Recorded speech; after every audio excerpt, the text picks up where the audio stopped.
RoadBike City, and I'm going to show you how to assemble this really cool electric bike today. This is by X-treme. It's a men's electric bike with a sealed lead acid battery, and it's pretty fun. So let's get to work opening the box.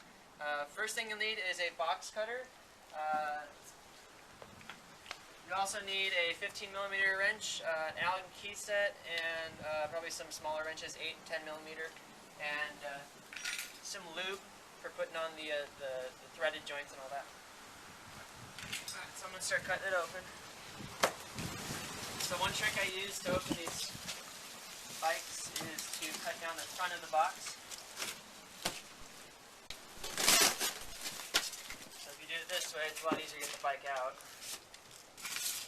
So get a hold of your owner's manual, set it aside. Let's see. Just be able to kind of let the bike flop out on its side here.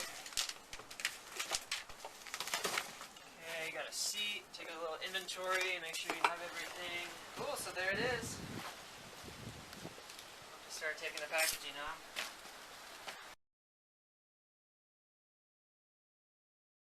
So when you open up the box and take everything apart, you're going to have your front wheel separate, and there's your seat. It should also come with a free white LED headlight, a charger, a bag with some tools to set up your bike, your pedals, and your fenders. Alright, so let's go ahead and set up this bike.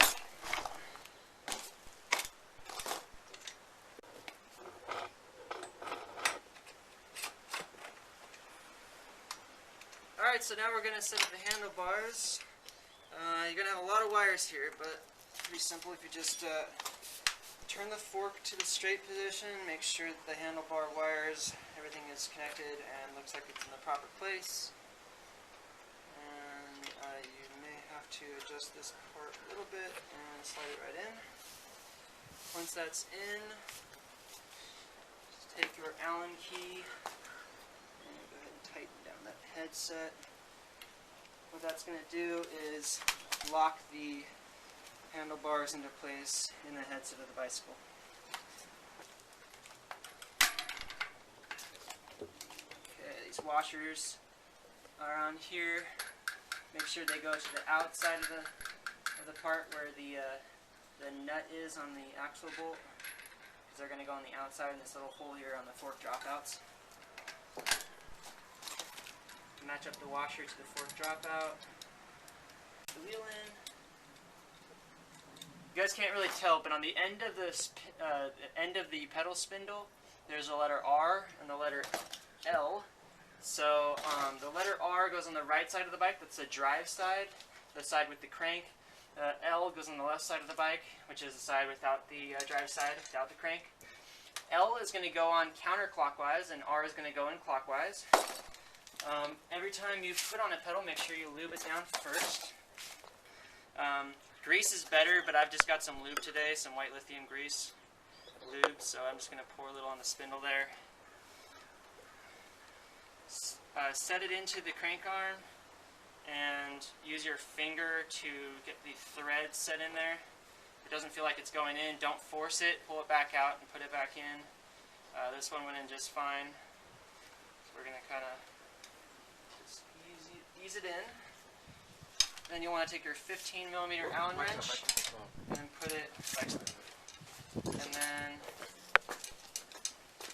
if you pedal it backwards as you're pulling it, it will just cinch it into place. Get a little bit of mechanical advantage there and tighten it down. Don't go too far. There is a specific torque rating on it, but if you don't have a torque measurement tool like they do in a bike shop, you can just do it, cinch it down a little bit, but don't go overboard with it. Alright, I'm going to go ahead and put the right on. Same process again. Just lubing the spindle first. This one goes in clockwise. Finger tighten it on there. Just kind of feel the threads, make sure they go in there properly. And this guy. 15. So if you pedal backwards while it's on it, it'll just tighten right into the crank arm there. Feel it from down, hold onto it, give it one last little push, and it's in there tight. Alright, there it is. Alright, so that was the mechanical assembly of the bike. Now let's go over how the electronics work. So as you can see, the battery comes with a key switch. The left switch position is off. The middle and center positions are both on, so you can switch it to either one, middle or center, middle or to the right, and it will be on. You can easily remove the battery from the bike for charging, if need be, by simply using the key at the bottom of the battery pack, turning it 180 degrees will unlock the battery. You will need to take the seat off in order to bring it out. There is a pedal assist button on the left handle that, when engaged, will engage the motor as you are pedaling the bike. Press in to engage it and press again to disengage the pedal assist. The twist and go throttle is on the right handle, along with a shifter gear system by Shimano. Pressing the plus button will go to a higher gear, and pulling it back with your index finger will go to a lower gear. The bike is also best recharged if you take it through about 3 recharge cycles when you first get the battery.